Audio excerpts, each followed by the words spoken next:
कलीसिया में आ जाते हैं, उद्धार पा लेते हैं, बपतिस्मा ले लेते हैं। जवानों में आपकी भी बात करता हूँ, आप में से भी कई लोग शायद रिलेट करेंगे, मुझे ध्यान से सुनिएगा।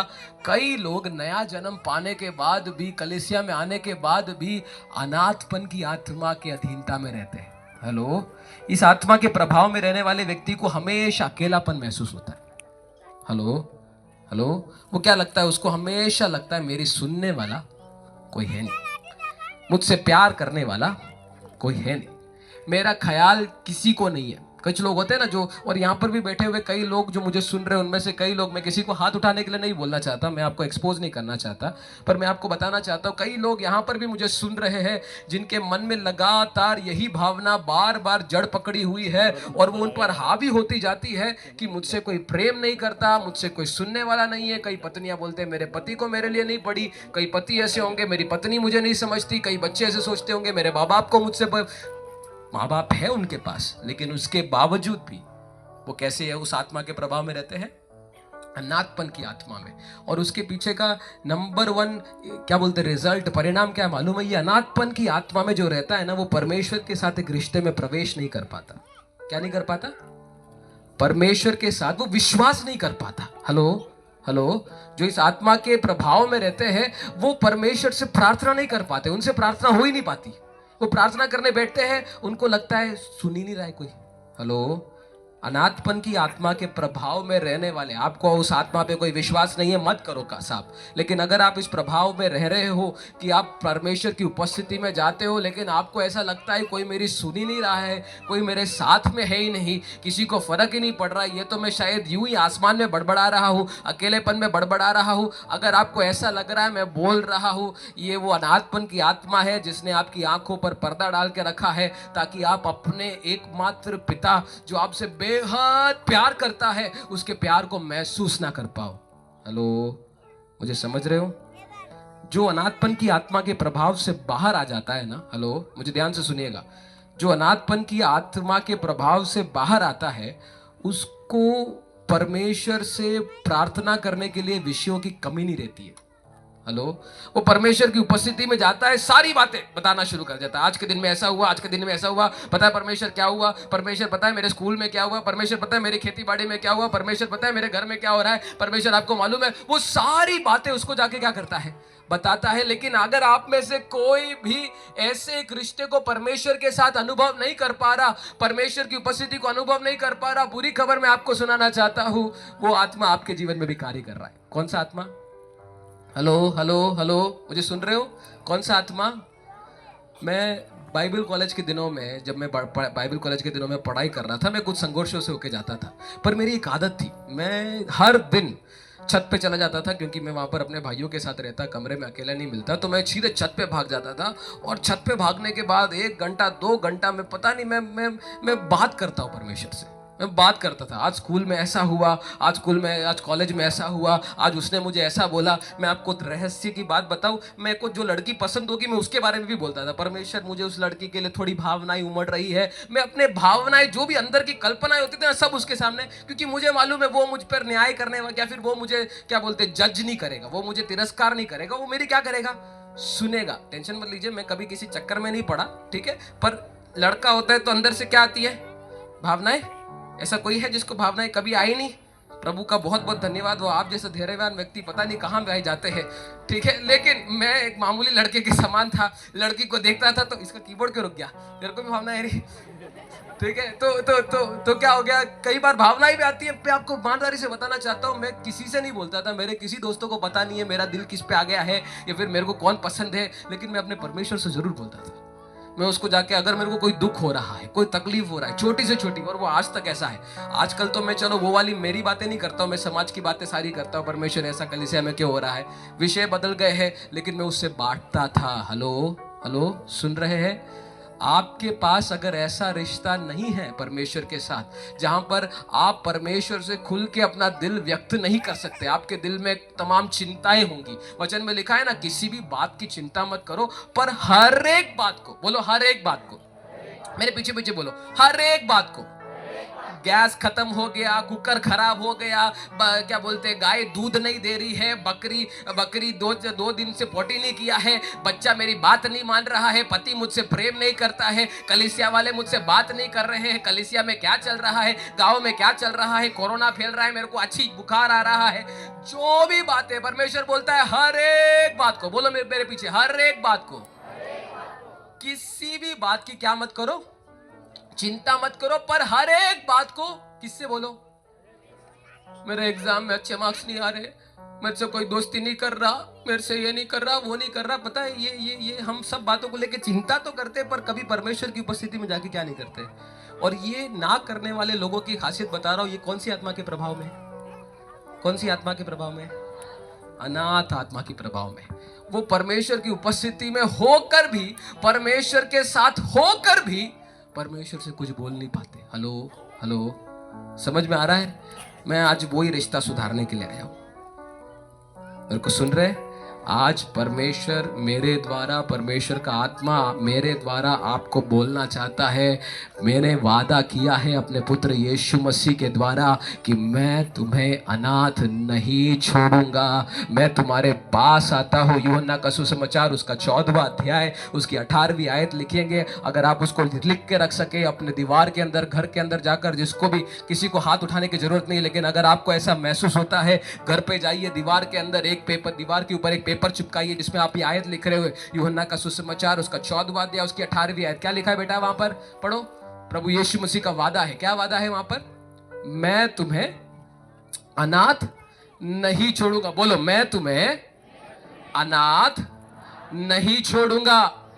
एक और बार, मैं तुम्हें, कोई निकाल दिया, जल्दी से पढ़ लो।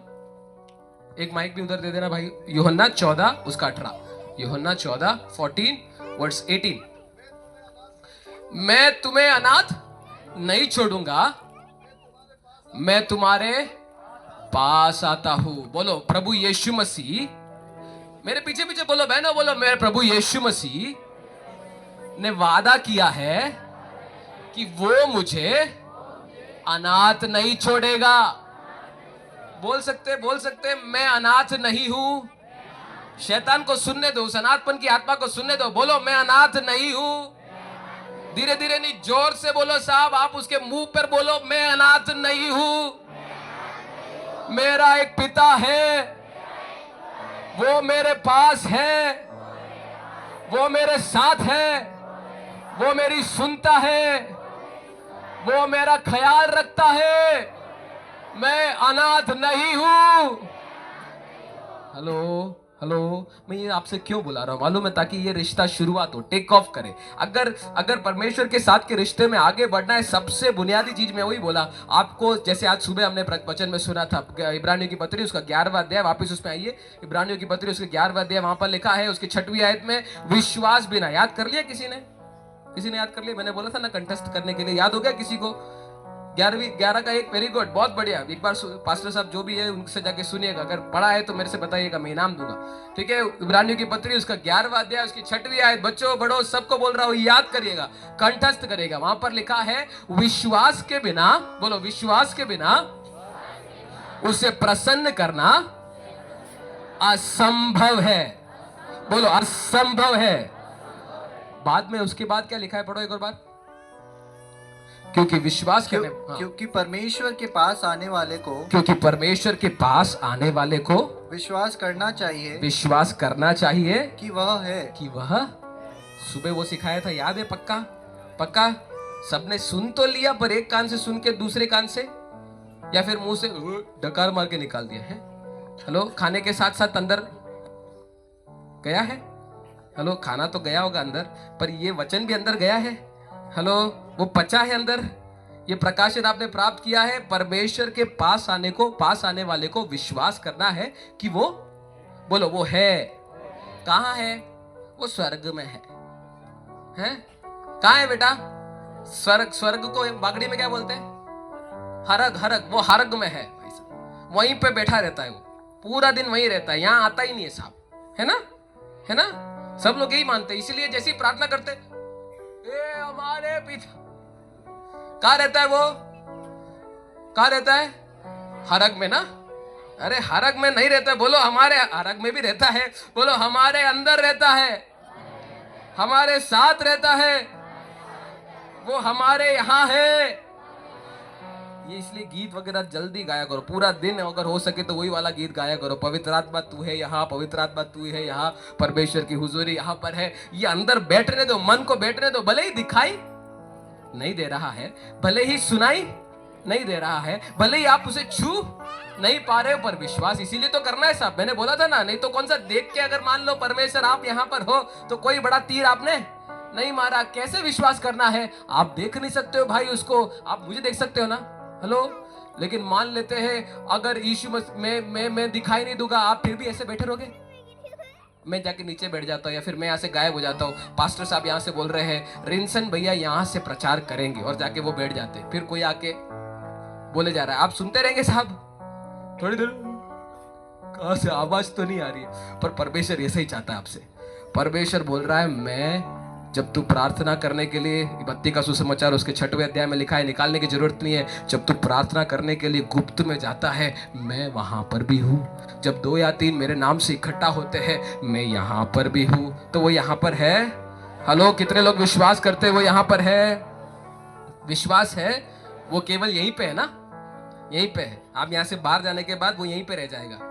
रात को ठंड लगेगी भाई साहब, थोड़ा कंबल दे रख के जाइएगा पाप हमारे परमेश्वर के लिए, बेचारे को ठंड लगेगी ना, वो तो आपके साथ घर पे थोड़ी आएगा। हाँ, कहाँ है बेटा? वो तो हरक में है, नहीं तो चर्च में है। चर्च को क्या बोलते हैं भैया बागड़ी में? गिरजा। वो तो गिरजा में बैठा रहता है ना, यहाँ पर भी नहीं, वो अंदर उधर बैठा हुआ है, उसको बाइक से सुनाई दे रहा होगा, है ना? कहाँ है वो? बोलो वो कहाँ है? बोलो हमारे साथ है, यहाँ है। अरे भाई बोलो यहाँ है। ये बोलते रहो, बोलते रहो, बोलते रहो, जब तक अंदर नहीं घुसे ना हृदय के अंदर, तब तक बोलते रहो। वचन में लिखा है विश्वास सुनने से आता है। कहां से आता है? सुनने से आता है। इसलिए मैं बार बार बुलवा रहा हूं, रटाए जा रहा हूं, ताकि ये सुनते सुनते सुनते सुनते अंदर क्या आ जाए? विश्वास आ जाए। क्योंकि वचन में लिखा है विश्वास कहां से आता है? सुनने से आता है। तो ऐसे लोगों को ही अपने साथ रखना जो बार बार क्या बोलते रहते हैं, बार बार क्या बोलते। मेरी मम्मी ना बचपन में, मैं आपको एक कहानी बताता हूँ, ठीक है?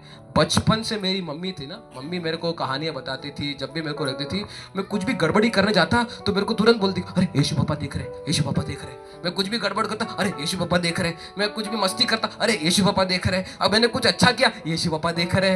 यही बोलती रहती थी, बोलती रहती थी, बोलती रहती थी, बोलती रहती थी। पता है एक बार क्या हुआ? मैं अपने दोस्त के घर में वीडियो गेम खेलने गया। क्या करने गया? उस जमाने में कंप्यूटर बहुत कम होते थे, पर मेरे एक दोस्त के घर में क्या था? एक दोस्त के घर में क्या था? कंप्यूटर था। और मैं उसके घर में रोज कंप्यूटर में गेम खेलना मेरे को पसंद था, तो मैं उसके घर पे कंप्यूटर में क्या करने गया था? गेम खेलने गया था। वो थोड़ा बदमाश लड़का था, थोड़ी क्या बोलूं, थोड़ी अजीब हरकतें करने वाला व्यक्ति था। अंदर जब सब चले जाते तो कुछ और वीडियो देखता था। आपको मालूम है कौन से वीडियो? अश्लील वीडियो, गंदे गंदे चित्र, या फिर नंगे क्या बोलते हैं, चित्र, चलचित्र वगैरह देखा करता था। एक दिन मैं उसके साथ खेलने के लिए गया। मैं तो क्या करने जा रहा हूँ? कंप्यूटर में गेम खेलने जा रहा हूँ। मैं कंप्यूटर में गेम खेलने गया, उसके साथ कंप्यूटर में गेम खेलने के लिए बैठा। उसने सोचा यार मेरे को मन तो कर रहा है वो देखने का, पर इसकी वजह से क्या करना पड़ रहा है? कंप्यूटर में गेम खेलना पड़ रहा है। एक काम करता हूँ, मैं इसको भी दिखाता हूँ, कल से हम साथ में बैठ के क्या करेंगे, ये देखना शुरू कर देंगे। उसने मेरे को बताया बगैर वो वाला वीडियो क्या कर दिया, चालू कर दिया। स्क्रीन में मैं देख रहा हूं अभी गेम शुरू होगा, गेम शुरू होगा। उसने कुछ और चला दिया, चित्र खुला, कुछ गंदा एक चित्र आया। उसको देखते ही पता नहीं मुझे क्या हुआ, मैंने कुर्सी से आंख बंद करके ऐसे उठा, मैं दीवार के कोने में गया, दरवाजे के बीच में अपनी मुंडी घुसाई और मैंने बोला बंद कर, बंद कर, बंद कर, बंद कर, बंद कर, बंद कर। यीशु पापा देख रहे, यीशु पापा देख रहे, यीशु पापा देख रहे, यीशु पापा देख रहे। हेलो हेलो, वो डर गया। वो डर के कंप्यूटर, अरे क्या कर रहा है, सबको बुलाएगा, तू बंद कर यहाँ पर करके उसने कैसे ना कैसे कंप्यूटर बंद किया। उसके बाद उसने आज तक मुझे क्या नहीं किया, बुलाया नहीं साथ देखने के लिए। हेलो, मैं शायद कितना 6 साल का बच्चा था, पर मुझे बचपन से यही सुनाया गया, क्या? यीशु पापा देख रहे, यीशु पापा देख रहे, यीशु पापा देख रहे, यीशु पापा। तो एक बार मम्मी नहीं थी ये बोलने के लिए, उस वक्त मम्मी नहीं थी, मैं अपने दोस्त के साथ अकेला था। उसके बाद से हर समय मेरे को मालूम है, आज भी जब मैं मोबाइल देखता हूँ, कभी ऐसे क्या बोलते हैं, बीच बीच में पॉपअप्स आते हैं ना, ऐसे घुस के आते हैं, तुरंत मेरी आंखें बंद हो जाती है ऑटोमेटिकली। पता नहीं कैसे, मैं करके देखता नहीं, आंखें ऑटोमेटिकली साहब बंद हो जाती है। फिर मैं क्या है जी, कैसे होता है? क्योंकि आपने अपने मन में क्या बिठा के रखा है? ये वाला बिठा के रखा है, मुझे यीशु देख रहा है। आप भी अगर ऐसा कर सकते हो मेरे बच्चों, आज से सुबह उठ के ये बोलो, आईने में जाके बोलो, या फिर चलते फिरते हर समय बोलो, यीशु हमारे साथ है, यीशु मेरे अंदर है, यीशु मेरे साथ है, यीशु मुझे सुन रहा है, यीशु मुझे देख रहा है, यीशु मुझे महसूस कर रहा है, यीशु मुझे जानता है। वो अगर आप बोलते रहे अंदर ऑटोमेटिकली ये विश्वास बैठ जाएगा फिर बात करने में। इसलिए मैं बोल रहा हूँ, मेरी मम्मी की परवरिश थी जिसकी वजह से मेरे को प्रार्थना करने में कभी दिक्कत हुई नहीं। लेकिन कई लोग हैं जिनको प्रार्थना करने बैठते हैं, वे घुटने टेकेंगे, फिर उसके बाद कोई सुन तो रहा नहीं है, क्या बड़बड़ा, फिर उनका शुरू हो जाता है hallelujah hallelujah hallelujah hallelujah hallelujah hallelujah hallelujah hallelujah hallelujah, चलता रहता, फिर चलता रहता, पता नहीं क्या बड़बड़ा। हेलो हेलो, मुझे समझ में आ रहा है? समझ में आ भी रहा है? दिमाग में घुस रहा है? ऐसे लोगों से अपने आप को घेरो जो बार बार क्या बोले। कुछ लोग ऐसे अविश्वासी लोगों को साथ में रखना ही नहीं, जो आके उल्टी सीधी बातें ही बोले। ए तेरे को क्या पागल हो गया क्या? ये परमेश्वर है क्या? ये परमेश्वर है भी क्या? उसको बोलो तू जा, तेरे से दोस्ती नहीं रखना, तू दूर ही रह साहब। हेलो, समझ में आ भी रहा है? क्योंकि विश्वास कहां से आता है? बोलिए, विश्वास कहां से आता है? हरक से आता है ना, हरक। विश्वास कहां से आता है? दुकान में मिलता है, भैया 1 किलो विश्वास देना साहब, है? कहां से आता है बेटा? बोलो, विश्वास कहां से आता है? सुनने से। बोलो, सुनने से। तो सुनाने वाला कोई होना चाहिए। नहीं सुनाने वाला पास में नहीं है तो खुद ही सुनाना शुरू हो जाना, अपना मुंह से सुना सकते हो ना। समझ में आ भी गयो? ठीक है, तो अब जाते हैं वापस उसी आयत में। 11वें अध्याय की 5वीं आयत 6वीं आयत को हमने पढ़ा। हानोक इसी विश्वास के साथ चलता था कि परमेश्वर मेरे साथ है। आपको भी यही विश्वास में रहना है कि परमेश्वर यहां पर है। पाप कर नहीं पाओगे, मैं पक्का बोल रहा, पाप कर नहीं पाओगे अगर आप इस प्रकाशन में चलते हो।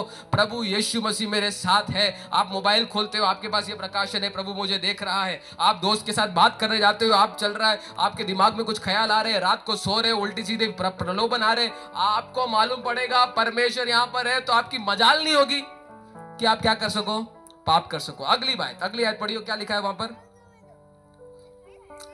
छठवां अध्याय उसका दूसरा पद। विश्वास करने वाले, क्योंकि जो परमेश्वर के पास आता है उसे ये विश्वास करना है कि वो है। 11 का 6 का अगला पद पढ़िए।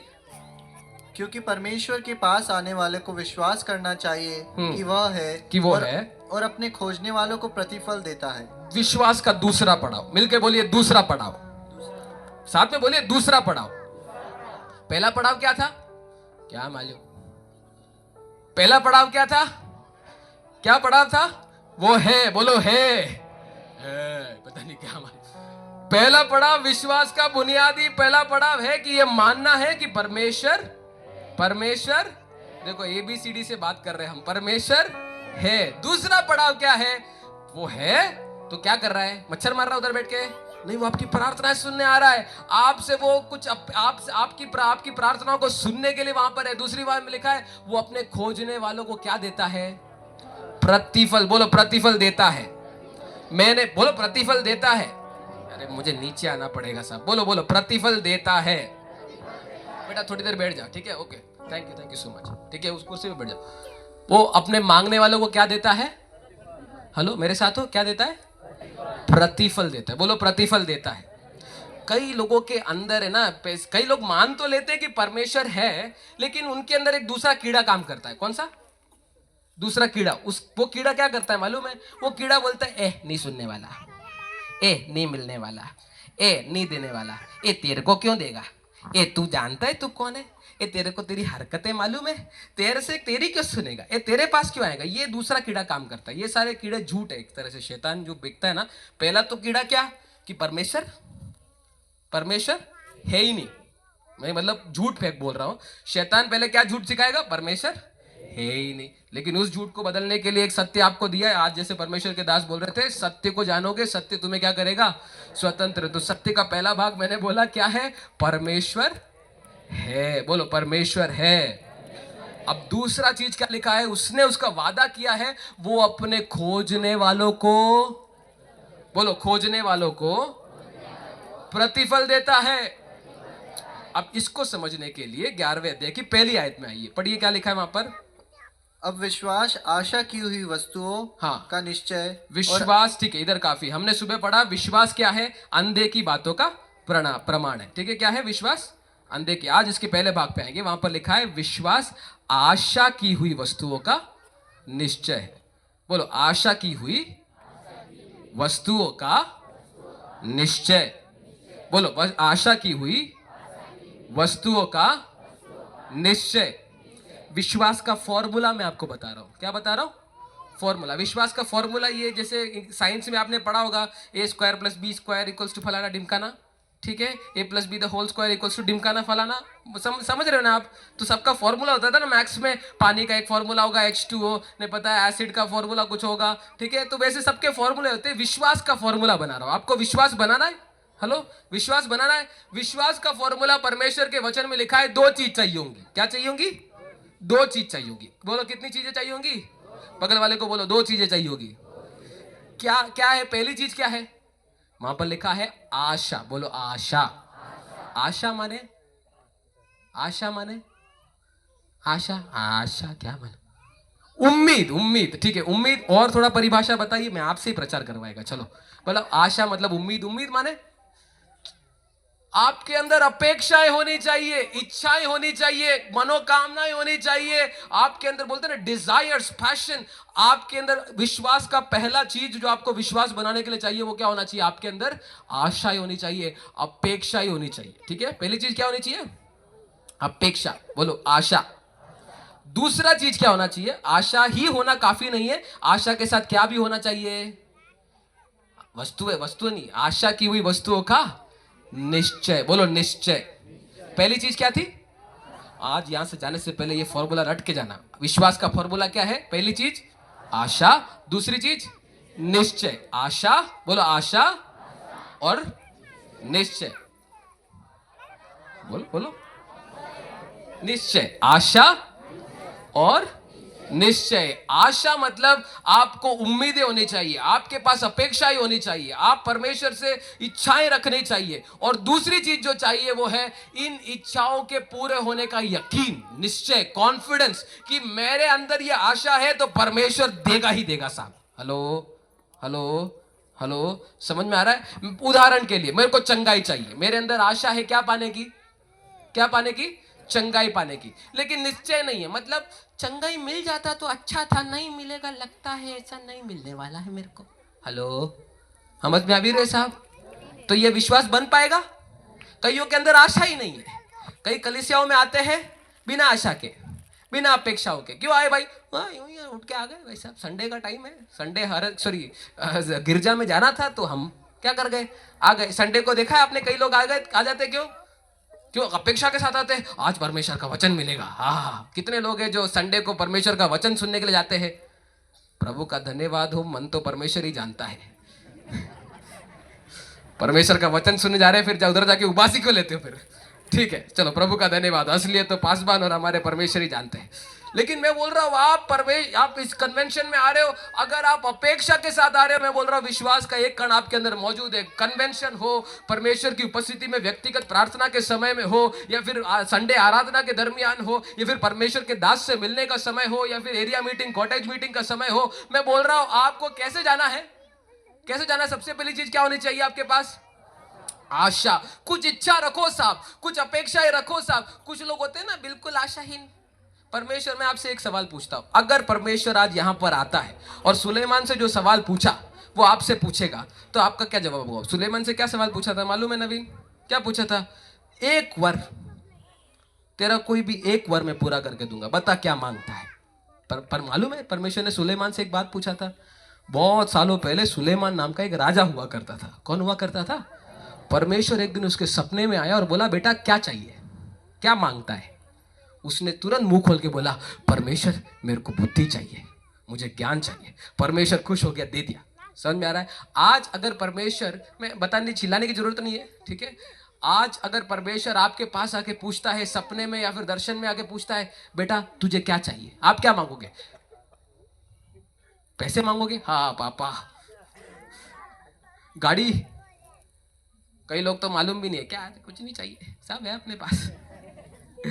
विश्वास है ही नहीं साहब। विश्वास की पहली कदम क्या होनी चाहिए आपके अंदर? आशाएं होनी चाहिए, अपेक्षा होनी चाहिए। आप कलीसिया में आते हो मेरे बच्चों, मेरे प्रियो, मैं आपसे बोलना चाहता हूँ, किसी भी सभा में जाते हो आप अपेक्षा के साथ जब जाओगे, और अपेक्षा ही काफी नहीं है, आपके साथ क्या भी होना चाहिए? अपेक्षा के साथ, आशा के साथ, आशा के साथ क्या होना चाहिए? निश्चय कि मिलेगा ही मिलेगा। आशा रखा चंगाई, मेरे को आज चंगाई मिलनी चाहिए, चंगाई चाहिए, लेकिन नहीं मिलेगा शायद। क्यों मिलेगा? मैं तो पापी मानुस है, मैं तो गंदा आदमी है, वो तो पादरी ऐसा है, वो पादरी में ज़्यादा सामर्थ्य नहीं है, अरे वो तो सभा ही ऐसी है, वहाँ पर तो कुछ मिलता ही नहीं है। आप ऐसे संदेह से भरे हुए लोगों, निश्चय नहीं हो साहब, विश्वास खत्म। विश्वास बनाने के लिए मैंने बोला 2 चीज़ें चाहिए होती है, क्या? आशा और निश्चय। अब एक कहानी सुनेंगे हम। क्या करने वाले? कहानी सुनते हैं, ठीक है? आपने नासरत नाम के गांव के बारे में सुना है? हेलो हेलो, कहानी सुनना अच्छा लगता है ना? जल्दी से कहानी बताते हैं। नासरत नाम के गांव के बारे में सुना है? आज से कई सालों पहले एक नासरत नाम का गांव हुआ करता था। कौन होता था बेटा? इधर इधर इधर, छोटे बच्चों यहाँ पर। कौन होता था? क्या था? नासरत। बोलो नासरत। अब ये नासरत नाम के गांव के बारे में एक गवाही प्रचलित थी, एक गवाही या फिर एक कथन उसके बारे में प्रसिद्ध रीति से बताया जाता था कि इस नासरत गांव से कभी कोई भलाई आ ही नहीं सकती है। क्या बोला जाता था नासरत के बारे में? क्या बोले जाता था? लोग पता है उस गांव को देख के क्या बोलते थे? क्या? नथनेल, यूहन्ना का सुसमाचार निकालिए एक बार, यूहन्ना का सुसमाचार, उसका पहला अध्याय, उसकी 46वीं आयत। यूहन्ना का सुसमाचार, उसका पहला अध्याय, उसकी 46वीं आयत निकालिए, पढ़िए, जल्दी से पढ़िए।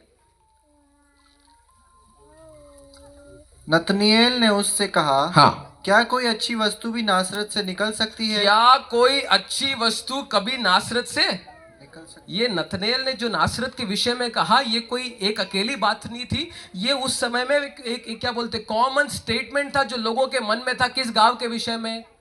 किस गांव के विषय में? नासरत के विषय में। लोग बोलते थे इस गांव से कभी कोई अच्छी वस्तु आ ही नहीं सकती। आपको समझाने के लिए अगर बोला जाए आज के संदर्भ में, तो वो एक ऐसा गांव है जिसमें से आज तक कोई अच्छा ही नहीं आई। मतलब आज तक उसमें से कोई कलेक्टर नहीं आया साहब, आज तक उसमें से कोई डॉक्टर नहीं आया साहब, आज तक उसमें से कोई इंजीनियर नहीं आया साहब, आज तक उसमें से क्या बोलते, कोई और प्रोफेशन बताओ, कोई टीचर आया नहीं है, आज तक उसमें से कोई वचन का पंडित आया नहीं है, आज तक उसमें से कोई भविष्यवक्ता आया नहीं है, आज तक उसमें से कोई प्रेरित आया नहीं है, आज तक उसमें से कोई भले काम करने वाला आया ही नहीं है। उल्टा कौन आते हैं? सारे के सारे चोरी चकारी करने वाले, गुंडे ने, बलात्कारी ने, तमाम प्रकार की गंदी हरकत करने वाले, बुरी बुरी बातें बोलने वाले। ऐसा एक गांव था। कौन सा गांव? हेलो, मेरे साथ हो? नासरत में तो नहीं चले गए? यहीं पे हो ना? हेलो, तो कौन सा गांव था? नासरत। इसके विषय में क्या बोला जाता था? कोई ऐसे कुछ लोग होते हैं ना जिनके बारे में बोलते हैं ये किसी काम का नहीं है। हेलो, मैं भविष्यवाणी नहीं कर रहा हूँ, पर आपने भी ऐसे कई लोगों के बारे में सुना होगा, कई परिवारों के बारे में कहा जाता होगा ये किसी काम का परिवार नहीं है। यहाँ पर भी मुझे सुनने वालों में पवित्र आत्मा बता रहा है ऐसे कुछ लोग हैं, कुछ भाई लोग, कुछ बहन लोग हैं जिनके बारे में समाज में यही गवाही है, ये किसी काम का नहीं है, ना घर का ना घाट का। ये ना घर के काम का आता है, ना समाज के काम का आता है, किसी काम का नहीं है। सारी उल्टी सीधी हरकतें ही करता रहता है। कभी कोई ढंग की बात इसके मुंह से निकली नहीं है, आज तक किसी के फायदे के लिए कुछ किया नहीं है। ऐसा ही समझ लो, ऐसा ही एक गांव था। कौन सा? नासरत का गांव। और जब यीशु मसीह के जन्म होने का समय आया, आपको मालूम है यीशु मसीह ने कौन से गांव का चुनाव किया रहने के लिए? हेलो हेलो, यीशु मसीह ने कौन से गांव का चुनाव किया रहने के लिए? इस नासरत, जिस नासरत से कोई नाता रखना नहीं चाहता है। जब यीशु मसीह के जन्म की बात आई, जन्म के बाद उसके पालन पोषण की बात आई, यीशु मसीह अपने जीवन के 30 साल या फिर 29 साल करीब करीब वो कौन से गांव में रहा? नासरत में रहा। हेलो, बिल्कुल प्रसिद्ध गांव नहीं है, अच्छे कामों के लिए जाना जाने वाला गांव नहीं है। लोग नासरत का नाम सुनते ही बोलते आइए अच्छी, ऐसे गांव से तो कोई अच्छी वस्तु, कोई अच्छा बंदा कभी आ सकता है। ऐसे गांव में यीशु मसीह रहता है। पता है क्यों? पता है क्यों? यीशु मसीह उस गांव की गवाही को बदलना चाहता था। हेलो, आज तक जितनों ने बोला कि नासरत से कोई भली वस्तु नहीं आ सकती है, उन्हीं के मुंह से यीशु मसीह बुलवाना चाहता था कि जिस गांव से आज तक कोई भली वस्तु नहीं आई, उसी गांव से राजाओं का राजा निकला। जिस गांव से आज तक किसी ने कोई भलाई नहीं देखी, उसी गांव से चंगा करने वाला, दुष्टात्माओं को निकालने वाला, पूरे मानव जाति का उद्धारक पैदा हुआ। और आज 2000 साल बाद जब नासरत गांव को याद किया जाता है, आप में से किसी को भी मालूम था इस बारे में जो मैंने पहले बताया? आपको मालूम था कि वो गंदा गांव था? आपको मालूम था कि वो किसी काम का गांव नहीं था? आप सब नासरत नाम को लेकर बड़ा गर्व करते थे ना? वो इसीलिए क्योंकि यीशु मसीह आया उसकी गवाही को क्या करने के लिए? क्या करने के लिए? बदलने के लिए। मेरे प्रियो, मैं आपको भी यही बोलना चाहता हूँ एक भविष्यवाणी के वचन के रूप में। पई हमारा गांव आज तक शायद प्रचलित अच्छे कामों के लिए नहीं हुआ है। आज तक शायद इसमें से कोई बड़े बड़े तोप तीरंदाज लोग नहीं निकले होंगे, लोग जाने ऐसा गांव नहीं होगा। लेकिन अगर आप प्रभु यीशु मसीह को अपने इस गांव में रहने की जगह देते हो, अगर प्रभु यीशु को अपने बीच में रहने की जगह देते हो, उससे के साथ आप ऐसा एक संबंध रखते हो, मैं बोल रहा हूँ प्रभु यीशु मसीह इस गांव का भी नक्शा ऐसे बदलेगा जैसे उसने नासरत का बदला था। आने वाले दिनों में पई यीशु के गांव के रूप में जाना जाएगा। हेलो, समझ रहे मैं जो बोल रहा हूं? आज तक शायद किसी को पई के लोगों के अलावा किसी को बाहर जाके पूछो पई के बारे में, किसी को मालूम नहीं होगा। नासरत भी ऐसा ही गांव था। नासरत के आसपास के लोगों को मालूम था नासरत कौन है, लेकिन नासरत से 2 किलोमीटर बाहर जाके या फिर अगले स्टेट में जाके पूछो तेरे को नासरत के बारे में मालूम है, किसी को कोई फर्क, किसी को मालूम ही नहीं है। साहब ऐसा गांव होता भी है। लेकिन आज पूरी सृष्टि, यहां तक कि दुष्टात्मा भी इस नाम को पहचानती है। हेलो, जब यीशु मसीह जब दुष्टात्मा को निकाला जाता है तो हम किसके नाम से निकालते हैं? यीशु नासरी के नाम से। ये यीशु मसीह ने जो कर दिखाया नासरत के लिए, वो पई के गांव के लिए भी करना चाहता है। हेलो हेलो, मेरे संदेश का मुख्य विषय ये नहीं है, लेकिन आत्मा प्रेरित कर रहा है, इसलिए मैं बोल रहा हूँ आने वाले दिनों में अगर आप प्रभु यीशु मसीह को अपने जीवन में कार्य करने का मौका देते हो, अपने परिवारों में रहने का मौका देते हो, अपने कलीसियाओं में राज्य करने का मौका देते हो, आने वाले दिनों में पई की नक्शे को भी, पई के नाम को भी प्रभु यीशु मसीह अपने नाम के साथ जोड़ेगा, जैसे नासरत को अपने नाम के साथ जोड़ा। और आने वाले दिनों में पई यीशु मसीह का गांव कहलाएगा। हालेलुया। पर अफसोस की बात पता है क्या है? कहानी यहाँ खत्म नहीं होती। अफसोस की बात क्या है मालूम है? यीशु मसीह इसी गांव में वापस आता है सेवकाई के दरमियान।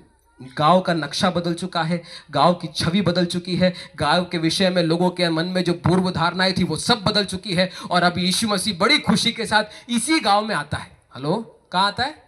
इसी गांव में आता है। निकालेंगे मरकुस का सुसमाचार, उसका 4था अध्याय, मरकुस का सुसमाचार उसका 6ठा अध्याय, मरकुस का सुसमाचार उसका 6ठा अध्याय, उसकी पहली आयत से लेकर पढ़ो बेटा। मरकुस 6 उसका 1 से लेकर पढ़ो। वहां से निकलकर वह अपने देश में आया और उसके चेले भी उसके पीछे गए। सब्त के दिन वह आराधनालय में उपदेश करने लगा और बहुत से लोग सुनकर चकित हुए और कहने लगे, इसको तो ये बातें कहाँ से आ गई? यह कौन सा ज्ञान है जो उसको दिया गया है? कैसे सामर्थ के काम इसके हाथों से प्रकट होते हैं? क्या यह वही बढ़ई नहीं जो मरियम का पुत्र और याकूब, योसेस, यहूदा और शमौन का भाई है? क्या उसकी बहनें हमारे बीच में नहीं रहती? इसलिए उन्होंने उसके विषय में ठोकर खाई। यीशु ने उससे कहा, भविष्यवक्ता का अपने देश और अपने कुटुंब और अपने घर को छोड़ और कहीं भी निरादर नहीं होता। वह वहाँ कोई सामर्थ का काम न कर सका, केवल थोड़े से बीमारों पर हाथ रखकर उन्हें चंगा किया। और उसे उनके अविश्वास पर आश्चर्य हुआ और वह चारों ओर के गांवों में उपदेश करता फिरा। यीशु मसीह की सेवकाई शुरू हो चुकी है। यीशु मसीह अद्भुत चिन्ह और चमत्कार तमाम गांवों में कर रहा है। यीशु मसीह का नाम बहुत जगह फैलना शुरू हो चुका है। ये सब के बीच में अभी यीशु मसीह कहाँ आ रहा है? हेलो, मेरे साथ हो? मुझे मालूम है अभी खाना खा के आए हो तो अंदर से एक विशेष आत्मा का कार्य चल रहा होगा, है? वो आपको सोने के लिए बुला रही होगी। कृपया करके उस आत्मा की आवाज़ को सुन के जाइए नहीं, यहाँ पर रहिए। आपके लिए एक प्रकाशन दे रहा हूँ। यीशु मसीह अपने गांव में आता है। कौन सा गांव है बेटा? मुंबई ना? कौन सा गांव था? मुंबई बोल रहा है। कौन सा गांव था बेटा? नासरत गांव में आता है। और यीशु मसीह बड़ी अपेक्षाओं के साथ आ रहा है कि मैं इस गांव में ये करूंगा, ये मेरे खुद का गांव है, यहाँ पर तो और चमत्कार ज्यादा होंगे। अभी भी मुर्दों को जिला के आ रहा हूं, यहाँ पर तो शायद 2-4 मुर्दों को जिलाएंगे, थोड़ा और चंगाई करेंगे, चिन्ह और चमत्कार करेंगे, अद्भुत काम करेंगे। लेकिन पता है 5वीं आयत में क्या लिखा है? वहां वो कोई सामर्थ के काम ना कर सका। बोलो नहीं कर सका। बोलो नहीं कर सका। क्यों नहीं कर सका? क्यों नहीं कर सका? उनके अविश्वास के कारण यीशु मसीह उस गांव में कोई आश्चर्य के कार्य नहीं कर पाए। यीशु मसीह की सामर्थ खत्म हो गई थी क्या नासरत में आके? हेलो, यीशु मसीह कमजोर पड़ गया था, बहुत दिनों से खाया नहीं होगा बेचारा, उपवास करके आया होगा, थोड़ा कमजोर पड़ गया होगा, इसलिए सामर्थ के काम नहीं कर पाया ना?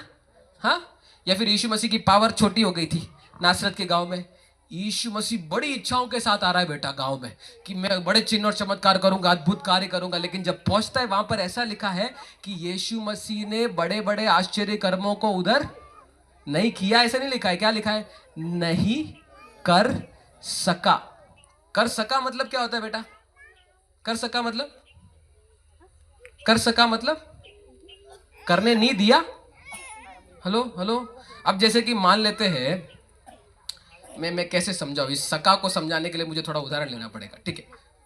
ये बोतल मैं अपने हाथ में उठा सकता है, सकता है, ठीक है, पर मैंने नहीं उठाया, तो क्या बोलोगे आप? रिंसन भैया ने ये बोतल नहीं उठाया। अब ठीक है, मान लेते ये पूरा स्टेज, ये पूरा स्टेज क्या करना है, मैंने उठाने की कोशिश करी पर नहीं उठा पाया, तो आप क्या बोलोगे? रिंसन भैया ने नहीं उठाया, क्या बोलोगे? रिंसन ये स्टेज नहीं चलेगा बेटा, कोई बात नहीं, ये रिंसन ये स्टेज नहीं उठा। हेलो हेलो हेलो, मुझे समझ रहे हो? मैं दोनों के बीच का अंतर बता रहा हूं। ऐसा नहीं लिखा कि यीशु मसीह ने नहीं किया, वहां पर ऐसा लिखा है यीशु मसीह चाहता तो था, करना चाहता तो था, लेकिन वो नहीं, जोर से बोलिए, नहीं कर सका। यीशु मसीह सामर्थ का भंडार है, परमेश्वर के सारी सामर्थ उसके अंदर वास करती है। कुलुस्सियों का लेखक कहता है परमेश्वर की पूरी परिपूर्णता यीशु में वास करती है, लेकिन ये यीशु जब अपने खुद के गांव में आया, वो वहां पर कोई चिन्ह और चमत्कार, कोई सामर्थ के काम नहीं कर पाया। क्यों? क्यों? बोलो, अविश्वास के कारण। बोलो, जोर से बोलो, अविश्वास के कारण। आपको समझ में आ रहा है ये अविश्वास कितना बड़ा एक खतरा है विश्वासियों के लिए, कलीसियाओं के लिए? मैं अफसोस के साथ बोलना चाहता हूं, कई कलीसियाएं नासरत बन चुकी है। मैं आत्मा में होकर बोल रहा हूं, पिछले दिनों में कई कलीसियाओं में मैं गया हूं, भारत की कई कलीसिया, पाश्चात्य देशों की कई कलीसिया एक नासरत में तब्दील हो चुकी है, जिसको परमेश्वर ने पहचान तो दिया। एक जमाने में हम भी कुछ नहीं थे साहब नासरत के समान, हमको कोई नहीं जानता था, कोई नहीं पहचानता था, किसी के काम के नहीं थे, लेकिन यीशु मसीह ने हम पर दया किया, कलवरी के क्रूस पर अपने आप को न्योछावर किया, मरे हुए में से जी उठा, हमें अपना बेटा बनाया, फिर हमें नौकरी दिया, हमें चंगा किया, अपने बीमारियों से हमारे दुष्टात्माओं को निकाला, हमें अपना घर दिया, हमें अच्छी खासी सुविधाएं दी, अच्छा परिवार दिया, हमको सबको सेटल कर दिया। लेकिन अब जब वही यीशु मसीह अपनी इस कलीसिया के पास आता है, वो अपने आप को ऐसा बंधा हुआ महसूस करता है और बोलता है, मैं चाहता तो हूं इनके बीच में बड़े आश्चर्य कर्म करना, मैं चाहता तो हूं कलीसिया में चिन्ह और चमत्कार करना, पर मैं नहीं कर सकता। क्यों? कलीसियाओं में भी क्या हो गया है? अविश्वास। कई कलीसियाओं को मैं ऐसे भी जानता हूं भारत के अंदर, जहां पर हर दिन चिन्ह और चमत्कार हो रहे हैं, परमेश्वर के द्वारा सामर्थ्य कार्य हो रहे हैं, लोगों का जीवन परिवर्तित हो रहा है, लोग वचन को सुन के मन फिरा रहे हैं, लोगों के दिल टूट रहे हैं अच्छी तरीके से, परमेश्वर के वचन के सामने घमंड टूट रहा है, कठोरता जा रही है, परिवार जुड़ते जा रहे हैं, परमेश्वर की सेवा बढ़ती जा रही है। लेकिन कई कलीसियाओं को मैं देखता हूं एकदम कैसे, मैं यहाँ की कलीसिया के ऊपर भविष्यवाणी नहीं कर रहा हूँ मेरे प्रियो, लेकिन मैं अफसोस की बात एक वास्तविकता बता रहा हूँ। कई कलीसियाओं की हालत ऐसी हो चुकी है, पवित्र आत्मा चलना तो जाता है, पवित्र आत्मा भारी बेदारी लेकर तो आना चाहता है, पर कई कलीसियाएं ऐसी बैठी है नासरत के समान, जिसमें वो ये बेदारी ना कर सके। बोलो, नहीं कर सके। उसके पीछे का कारण क्या मालूम है? नासरत के लोगों का अविश्वास। नासरत के लोगों का अविश्वास मतलब, मैंने अभी विश्वास की परिभाषा समझाई ना, विश्वास का फॉर्मूला समझाया। क्या होना चाहिए था? आशा होनी चाहिए थी, निश्चय होना चाहिए था। इन लोगों के पास जब यीशु मसीह आता है, इनके पास आशाएं ही नहीं है, निश्चय ही नहीं है। जैसे मैंने बोला ना, कई कलीसियाओं में आज यीशु मसीह आता है, they are not expecting anything, वो परमेश्वर से कोई अपेक्षा रखते नहीं है। पहली बात तो परमेश्वर की उपस्थिति का बोध ही नहीं है। कई लोग, जैसे मैंने पहले बोला, कईयों को तो परमेश्वर जिंदा है, परमेश्वर आज भी हमारे बीच में है, इस बात का भी एहसास नहीं है। वो तो एक अलग दुष्टात्मा साहब। लेकिन कई लोग उससे बढ़कर, किसी को अगर परमेश्वर की उपस्थिति का एहसास भी है, वो परमेश्वर से अपेक्षा नहीं करते बड़े बड़े कार्यों के लिए। हमारे परमेश्वर के दास, पता है, इस भारत देश के अंदर मिशनरी बन के आए हुए एक व्यक्ति की गवाही मैं बताना चाहता हूँ, विलियम कैरी। आप में से कितनों ने उसका नाम सुना है? भारत देश के अंदर परमेश्वर के राज्य को लेकर आने वाला पहला मिशनरी कौन था? पहला मिशनरी नहीं बोल सकते, पर उत्तर भारत में पहला मिशनरी था, जिसने ये जो बाइबल आपके हाथ में है, हिंदी बाइबल जो आप देख रहे हो, इसको सबसे पहले अनुवाद करने वाले व्यक्ति की बात बता रहा हूं। कौन है उसका, क्या उसका नाम? William Carey. उनके द्वारा कहा जाने वाला एक कथन था, expect great things from God and attempt great things for God. परमेश्वर से बड़े बातों की, बड़े चीजों की क्या करो? अपेक्षा रखो। मेरे पीछे बोल सकते हैं, बड़े चीजों की अपेक्षा रखो। वो कहते थे, उनका तकिया कलाम था, उनका मंत्र था अपने जीवन का। पता है वो क्या आदमी था मालूम है? अपने गांव में क्या करता था मालूम है? ये जो जूते, मोची जो जूते पॉलिश करता है, जूतों को क्या बोलता है, सील के देता है, सड़क के किनारे बैठे हुए रहे, याद है आपको? है, आपने देखा है ऐसे मोची लोगों को? आजकल बहुत कम मिलते हैं। लेकिन हमारा विलियम कैरी अपने उस गांव के अंदर क्या था? अपने गांव के अंदर मोची था। वो मोची एक दिन परमेश्वर की उपस्थिति में बैठा, प्रार्थना करने लगा, एक मीटिंग में गया, उसको भारत के प्रति एक बोझ आया, उसने बड़ी अपेक्षा करी और वो मोची वहां से उतर के यहां पर आ गया, इस अपेक्षा के साथ कि मैं भारत के अंदर सुसमाचार लेकर आऊंगा। और आप सबके हाथ में जो बाइबल पढ़ी है ना, वो उस व्यक्ति की अपेक्षाओं की बदौलत है। हेलो, उस व्यक्ति ने अपेक्षा किया, उस व्यक्ति ने निश्चय किया, इसलिए परमेश्वर ने उसके सपने को साकार करके दिया। आज सेरामपुर यूनिवर्सिटी के बारे में अगर आपने सुना होगा, एक बहुत बड़ी यूनिवर्सिटी है, उसका संस्थापक कौन है साहब? ये मोची है। कौन है? कौन है? विलियम कैरी, एक मोची बड़े यूनिवर्सिटी का संस्थापक। क्यों? क्यों? उसने परमेश्वर से मैं ये बड़े दुख के साथ कह रहा हूं, कई चीजें परमेश्वर आपके लिए करना चाहता है। आप ये मत बोलिए परमेश्वर नहीं करना चाहता। परमेश्वर आपके लिए बहुत कार्य करना चाहता है। परमेश्वर को आपको बीमारी में देख के मजा नहीं आता। कई लोग आजकल ये सिखा रहे हैं, परमेश्वर को शायद ये इच्छा होगा कि हम कैसे रहे, बीमारी में रहे। कई लोग बीमारियों को अंदर रहने का बहाना देते हैं, परमेश्वर की मर्जी होगी इसीलिए मैं शायद क्या हूं।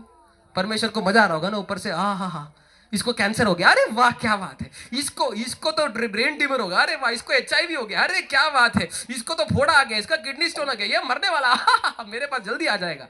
है? आपको क्या लगता है? वचन में लिखा है, निश्चय उसने तुम्हारे रोगों को सह लिया। क्यों सह लिया? ताकि तुम भी सहते रहो। हेलो, आपको वचन का प्रकाशन पकड़ना पड़ेगा। वचन में लिखा है, निश्चय उसने तुम्हारे रोगों को सह लिया, तुम्हारे दुखों को उठा लिया, ताकि उसके कोड़े खाने से तुम बीमार रहो, तुम चंगे हो जाओ। हेलो, समझ में आ रहा है? उसके कोड़े खाने से। उसने कोड़े क्यों खाए साहब? आप पूरी जिंदगी बीमारी लेके घूमते रहो, परमेश्वर की इच्छा है। कई लोग अपने आप को अय्यूब समझते हैं, ओह परमेश्वर की इच्छा होगी इसीलिए मेरे साथ। फिर कई लोग पौलुस का दीवाना देते, बोलते मेरे शरीर में एक कांटा परमेश्वर ने दे दिया है। और फिर पौलुस का डायलॉग मारते हैं, परमेश्वर का अनुग्रह मेरे लिए। अगर बाइबल पढ़ रहे हो तो पूरा बाइबल पढ़ो। वहां पर ऐसा लिखा है, परमेश्वर ने वो कांटा इसलिए डाला क्योंकि वो प्रकाशनों की बहुतायत की वजह से फूल नहीं जाए। तेरे पास कितने प्रकाशन है ये बता मेरे को, है? हेलो, बाइबल पढ़ना है तो पूरा पढ़ना है, लागू करना है तो पूरा करना पड़ेगा साहब। कुछ लोग जिनको बाइबल का ABCD नहीं मालूम है, किसी ने पट्टी पढ़ा दी, कांटा चुभ गया है। परमेश्वर ने इसलिए कांटा रखा है ताकि तेरे पास फूलने के लिए है क्या? है बैंक बैलेंस में 2000 रुपया, उससे फूल जाएगा तू, इसीलिए। हेलो, समझ में आ रहा है? और दूसरी बात मैं बताऊं, वो पौलुस कांटे के विषय में, कांटा बीमारी नहीं है, कहीं भी नहीं लिखा है कि वो कांटा क्या है, बीमारी। आप बाइबल पढ़िए, पूरा संदर्भ पढ़िए, वहां कहीं नहीं लिखा है कि वो कांटा क्या है, बीमारी है। पौलुस बताता ही नहीं है। लेकिन उस संदर्भ को अगर पढ़ने जाओ तो हो सकता है वो कांटा क्लेश हो जो सताव के रूप में उस पर आ रहा था। हेलो, समझ में आ रहा है? वो कांटा वो किसको बोल रहा था, मैं उसके अभी एक्सेजेसिस करने का समय नहीं है, कल हम जाएंगे तो शायद अगर समय होगा तो हम उसके ऊपर जाएंगे। लेकिन कई लोग बहाना देते हैं, कईयों को लगता है परमेश्वर की इच्छा ही नहीं है कि मैं क्या हो जाऊं, चंगा हो जाओ। वचन में लिखा है, मैं इसीलिए कोड़े खाया, ए बापुड़ा, मैंने इसीलिए दुख सहा ताकि तेरे को सहना नहीं पड़े, ताकि तेरे को ढो के घूमना नहीं पड़े। तू मुझ पर विश्वास करे और मेरी चंगाई की सामर्थ तेरे अंदर आ जाए और तू चंगा हो जाए। हेलो, आज वो झूठ यहां से बाहर निकलने दो जो बोलता है कि परमेश्वर की मर्जी होगी मेरी बीमारी नहीं है। मैं वचन के डंके की चोट पे बोल रहा हूं, परमेश्वर की मर्जी ये नहीं है कि तुम बीमारी में रहो। वचन के ऊपर बोल रहा हूं, उसने कोड़े इसीलिए खाए कि तू क्या हो जाए, तू क्या हो जाए। यीशु मसीह के पास एक भी बंदा जो आया जिसने बोला परमेश्वर मेरे अंदर ये बीमारी है वो बीमारी है, यीशु मसीह ने एक को भी देख के ये नहीं बोला ए बेटा तेरी परमेश्वर की मर्जी हो इसलिए मैं तेरे को चंगा नहीं करूंगा। एक आयत उठा के दिखाओ मेरे को, है? हेलो हेलो, एक आयत मैं चैलेंज देता हूं, मैं आज ये माइक रख के घर पे चला जाऊंगा। कोई भी आया परमेश्वर के पास, लंगड़ा होगा, शायद काना होगा, शायद क्या बोलते लूला होगा, शायद किसी बीमारी से पीड़ित होगा, परमेश्वर यीशु मसीह के पास वो आया आगे से और यीशु मसीह ने उसको बोला बेटा शायद परमेश्वर की मर्जी नहीं है इसलिए मैं तुझे क्या नहीं करूंगा। जो भी अपेक्षा करके, जो भी निश्चय करके उसके पास आया उसने एक को भी लज्जित होने नहीं दिया, उसने एक को भी खाली हाथ नहीं भेजा। जो कोई उसके पास आया वो लेकर ही गया साहब।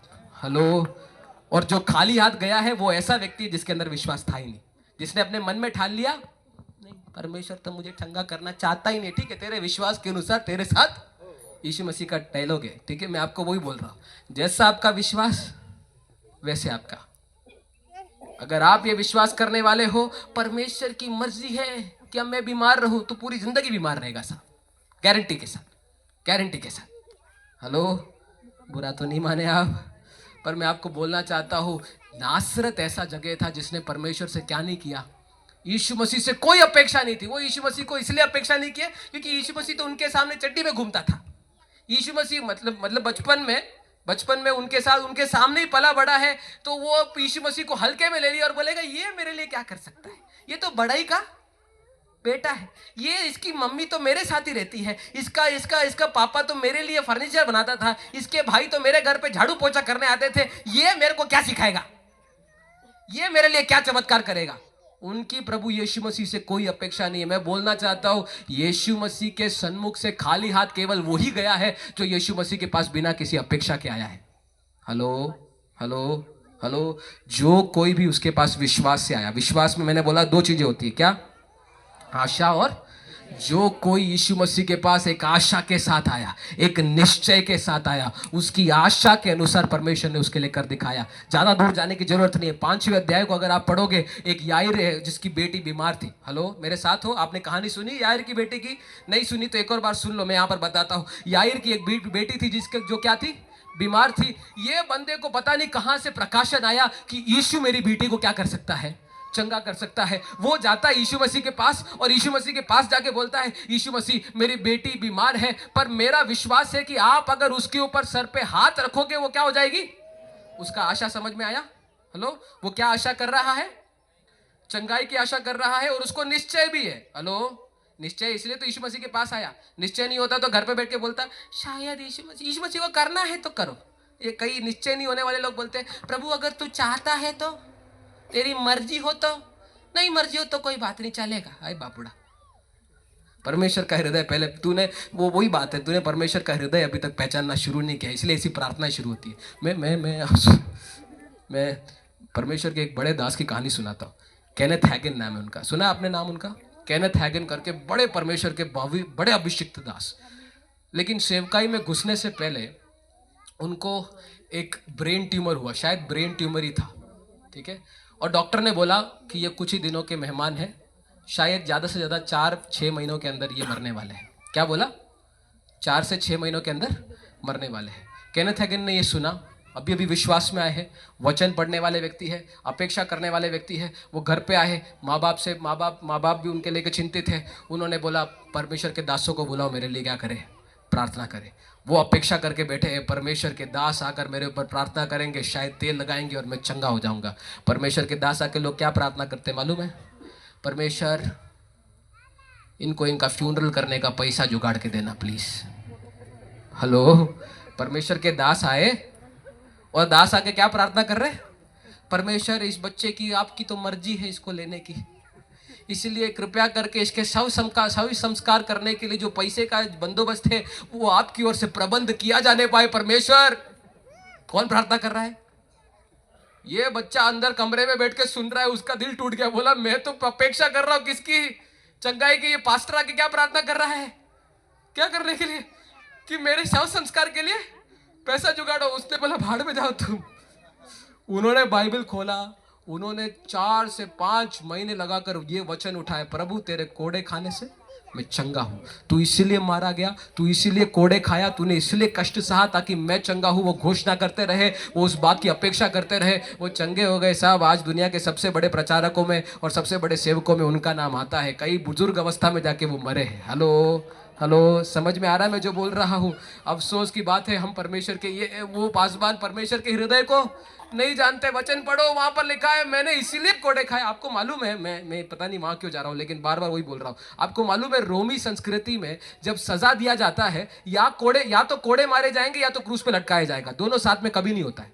अगर आप रोमी इतिहास उठा के देखो, सजा देने के लिए या तो बंदे को क्या मारा जाएगा, 40 बार क्या मारे जाते हैं, कोड़े मारे जाते हैं, या क्रूस पे लटकाया जाता है। जिसको क्रूस पे लटकाया जाता है उसको कोड़े नहीं मारे जाएंगे, और जिसको कोड़े मारे जाते हैं उसको क्रूस पे नहीं लटकाया जाता। यीशु मसीह के साथ जो 2 चोर लटके थे उनको सिर्फ क्रूस पे लटकाया गया, उनको कोड़े नहीं मारे गए थे। लेकिन परमेश्वर ने चीजों को ऐसे अरेंज किया कि परमेश्वर के पुत्र को कोड़े भी पड़े और वो क्रूस पर भी मरा। कोड़े वो इसलिए खाए ताकि आपके रोगों को उठा ले, क्रूस पर वो इसलिए मरा ताकि आपके पापों को क्षमा करे। हेलो हेलो, मुझे समझ रहे हो? सबका एक अर्थ है मेरे प्रियो, सबके पीछे एक महत्व है। प्रभु यीशु मसीह का कोड़ा खाना आपकी चंगाई के लिए है, प्रभु यीशु का क्रूस पर मरना आपके पापों की क्षमा के लिए है। हेलो, दोनों जरूरी है, दोनों जरूरी है। आप अगर क्रूस की मृत्यु पर विश्वास करते हो, आपको पापों की क्षमा मिलेगी। अगर आप परमेश्वर के कोड़े खाने की सामर्थ पर विश्वास करते हो, आपको क्या मिलेगी? आपको क्या मिलेगी? चंगाई। वापस आते याईर की बेटी के पास। याईर की बेटी बीमार है, यीशु मसीह को बोला, यीशु मसीह उसने आशा क्या रखा, आप मेरे घर पे आकर मेरी बेटी पर हाथ रखोगे, वो क्या हो जाएगी? चंगी हो जाएगी। यीशु मसीह ने बोला इसको निश्चय, चलो इसके साथ चलते, घर पे जाते। यीशु मसीह उसके घर पे जा ही रहे थे कि पीछे से एक और स्त्री, इस भीड़ के बीच में, यीशु मसीह उसके घर के बीच में जा रहा है, घर की तरफ जा रहा है, और इस भीड़ के बीच में एक दूसरी स्त्री है जिसको यीशु मसीह जानता भी नहीं है, जिससे यीशु मसीह ने कभी बातचीत भी नहीं की। वो उसको एक बीमारी है, पता है क्या? 12 साल से क्या कर रहा है? उसका लहू बह रहा है। बोलो क्या बह रहा है? लहू बह रहा है। अछूत है, समाज की नजरों में अछूत है। वो शायद यीशु मसीह के पास इसलिए नहीं गई क्योंकि यहूदी संस्कृति में प्रथा होती थी, जिसको लहू बहने की बीमारी है वो पूरे कंपाउंड के बाहर रहनी चाहिए। अगर आप मूसा की व्यवस्था उठा के देखो, इवन यहाँ पर की औरतों को जब मासिक धर्म आता है और जब उनका लहू बहता है, उसको मूसा की व्यवस्था कहती है कि उसके पास कोई नहीं जाए, जो उसको छुएगा वो भी क्या हो जाएगा? अशुद्ध हो जाएगा। उसको 5 दिन के लिए ही सही, लेकिन उसको कंपाउंड के बाहर जाके बैठना पड़ेगा। लेकिन ये लड़की को कब से बह रहा है? कब से बह रहा है? 12 साल से उसने अपने पति का मुंह नहीं देखा। पति ने शायद छोड़ दिया होगा, समाज ने बाहर निकाल दिया होगा। यहूदियों के आराधनालय में प्रवेश करने का मौका नहीं है, यहूदी आराधनालय में जाके व्यवस्था सुनने का अनुमति नहीं है। एक तरह से तिरस्कृत जीवन जीने वाली, लेकिन उसके अंदर एक आशा थी। क्या थी? क्या आशा थी उसकी? क्या आशा थी उसकी? कि यीशु के वस्त्र के छोर को भी, यीशु मसीह को मेरे को देखने की भी जरूरत नहीं है, यीशु मसीह को मेरे ऊपर हाथ रखने की भी जरूरत नहीं है। उसकी आशा कुछ और ही है। याईर की बेटे, याईर का आशा क्या था? यीशु मसीह को क्या करना पड़ेगा? हाथ रखना पड़ेगा। इसका आशा कुछ और है साहब। इसका आशा है कि मैं यीशु मसीह के वस्त्र के किनारे को ही अगर मैं छू लूंगी ना, तो मैं क्या हो जाऊंगी? चंगी हो जाऊंगी। यीशु मसीह जा रहा है, भीड़ की भीड़ उसके ऊपर पड़े जा रही है। ये चुपके से किसी को बताए बगैर भीड़ के अंदर घुस के जा रही है, घुस के जा रही है, धक्के लगा रहे लोग, यीशु मसीह के पास जाने नहीं दे रहे। पर ये कैसे ना कैसे करके चुपके से जाके किनारे का उसका वस्त्र का एक छोर छू लेती है, और वहां पर लिखा है उसी क्षण यीशु मसीह की देह से सामर्थ्य निकली और उस लड़की को चंगा कर दिया। हालेलुया। यीशु मसीह ने जानबूझ के किया था वो? यीशु मसीह को तो मालूम ही नहीं पड़ा साहब। हेलो, ये यीशु मसीह के पास आई, यीशु मसीह प्लीज आप मेरे पे हाथ रखो ना, आपकी मर्जी होगी तो है। वो जाके बोली यीशु मसीह आपकी मर्जी हो तो मैं क्या कर जाऊंगी? उसने बोला आपकी मर्जी नहीं होगी तो भी नीचे है। हेलो, हमारी ये जो 12 वर्ष की लहू बहने वाली स्त्री थी ना, बड़ी अतरंगी थी, जिद्दी थी। उसने बोला यीशु मसीह की मर्जी नहीं होगी ना तो भी निकाल लूंगी मैं। हेलो हेलो, और यीशु मसीह की मर्जी के बिना निकाल के ले गई। यीशु मसीह को पता पड़ गया, वो बात अलग है। यीशु मसीह रुक के बोलता है किसी ने मुझे छुआ है, किसी ने तो मेरे अंदर से सामर्थ्य निकाली है। और वो आती है आगे और बोलती है मैंने तुझे क्या करा था, छुआ, मुझे माफ करना। उसने बोला क्यों, तूने गलत काम थोड़ी किया, जा तू चंगी है, बिंदास। यीशु मसीह को अच्छा लगा, यीशु मसीह को खुशी हुई कि यहाँ पर एक तो है जिसका विश्वास का स्तर ऐसा है कि मेरे चाहे वगैरह वो मुझसे क्या निकाल के ले गई, सामर्थ। और यहाँ पर मेरे गांव वाले हैं, उसके अगले अध्याय में मेरे गांव वाले यीशु मसीह यहाँ पर याईर की बेटी को चंगा करके आ रहा है, उस 12 वर्ष की लहू बहने वाली स्त्री को चंगा करके आ रहा है, अपने गांव में घुस रहा है। बोलो सामर्थ निकालो साहब। और ये लोग बोलते हैं हट तू, तेरे से क्या मिलेगा हमको। यीशु मसीह बोल रहा जा, नहीं करना तेरे साथ कुछ, नहीं कर सका। समझ में आ रहा है मैं जो बोल रहा हूँ? हेलो, यीशु मसीह जीवन का सोता है। बोल सकते हैं जीवन का सोता है।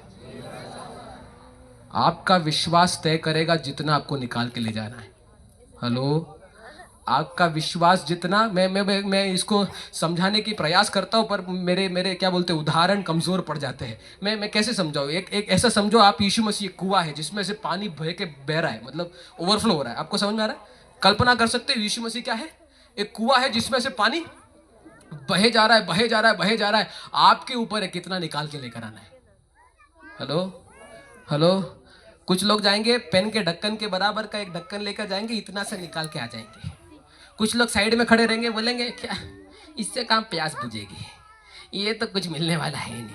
कुछ लोग होंगे जो 12 वर्ष की लहू बहने वाली स्त्री के समान होंगे, पूरा का पूरा बाल्टी लेके जाएंगे साहब, और उनको उठा के लेके घर पे आ जाएंगे। हेलो हेलो, प्रभु यीशु मसीह को ऐसे लोग बहुत पसंद है। हेलो हेलो, प्रभु यीशु मसीह इसलिए बोलता है जितने प्यासे हो प्रार्थना करो, परमेश्वर की इच्छा होगा तो तुम्हारी प्यास वो बुझा देगा। है हेलो, ऐसी बोला ना एक वचन में, देखो क्या लिखा है यूहन्ना के सुसमाचार 7वें अध्याय की 46वीं आयत में क्या लिखा है? जितनों को प्यास हो बैठ के प्रार्थना करो, परमेश्वर की मर्जी होगी तो वो क्या कर जाएगा? बुझा देगा। ऐसा लिखा है ना? मुंडी हिला रहे, बाइबल पढ़ो क्या लिखा है? जितने लोग प्यासे हैं मेरे पास और पियो, जितना पीना है पियो। कुछ लोग जाएंगे सूंघ के आ जाएंगे। कई लोग ऐसे सभाओं में जाते हैं। मैं आपको वही बोलना चाहता हूं, यीशु मसीह के देह को कईयों ने छुआ था ना, भीड़ के। यीशु मसीह ने पूछा हेलो हेलो हेलो हेलो, यीशु मसीह ने अपने चेलों को, जब इस 12 वर्ष की लहू बहने वाली स्त्री ने उसके देह से सामर्थ निकाला, यीशु मसीह रुक गया। यीशु मसीह पूछ रहा कौन, किसने मेरे को छुआ, किसने मेरे को छुआ? चेले बोल रहे पागल हो गए होगा यीशु मसीह, भीड़ की भीड़ आपके ऊपर क्या कर रही है? मतलब यीशु मसीह को कईयों ने तो छुआ होगा, लेकिन एक को भी सामर्थ मिला? हेलो, कितने लोगों ने यीशु मसीह को, कुछ इसने तो सिर्फ वस्त्र के छोर को छुआ है, कुछ लोग तो पूरा पकड़ लिए होंगे, कुछ लोग तो ऊपर पड़ गए होंगे। आज के जमाने में सेल्फी लेने के लिए यीशु मसीह, कुछ लोग सेल्फी लेके आ जाते हैं साहब, बड़े बड़े सभाओं में जाते हैं, तो मैं उधर गया था उतना ही लेके आ जाते, कुछ बाकी कुछ लेके नहीं आते। कितने लोग पड़े जा रहे हैं उसके ऊपर, पड़े जा रहे, छू रहे, पता नहीं हाथ को छू रहे होंगे, कुछ लोग उसके सर को पकड़ लिए होंगे, कुछ लोग बाल खींच रहे होंगे और चेले उनको हटाने की कोशिश कर रहे होंगे, कुछ लोग गले पड़ गए होंगे, गले लग गए होंगे, लेकिन एक को भी कुछ नहीं मिला। लेकिन एक को ले गई, एक ले गई। कौन? हाँ? क्यों? उसके छूने में आशा था, निश्चय था। हेलो, जब प्रभु की देह को आप एक आशा के साथ और निश्चय के साथ छूते हो, प्रभु की देह से सामर्थ निकलती है। आपकी आवश्यकता के अनुसार परमेश्वर आपसे बात करता है, आपके जीवन में हस्तक्षेप करता है। लेकिन कई लोग हैं जो आज मसीह की देह में आते तो है, कुर्सी बैठते तो है, लेकिन बिना आशा के आते, बिना निश्चय के आते, इसलिए बिना खाली हाथ चले जाते। हेलो, आज भी मसीह की देह है, मालूम है कौन सी मसीह की देह? पास्टर लोगों बोलो मसीह की देह आज कहाँ है? हम कलीसिया है। वचन में क्या लिखा है? कलीसिया क्या है? मसीह की देह है।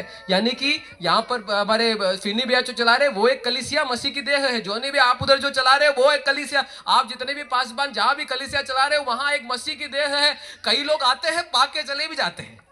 कुछ लोग होंगे जो आते हैं, मैं जब क्या बोलते हैं अपनी सेवकाई के शुरुआत में ही था, मैं क्या बोलते हैं सेवकाई कर रहा था, तो मेरे कलीसिया के अंदर एक गांव से एक विश्वासी आया, बिल्कुल पढ़ा लिखा नहीं है, कुछ नहीं है, और उसके प्रार्थना की विनती थी कि मेरा गाय 2 दिन से दूध नहीं दे रहा है, पादरी साहब क्या करो, प्रार्थना करो।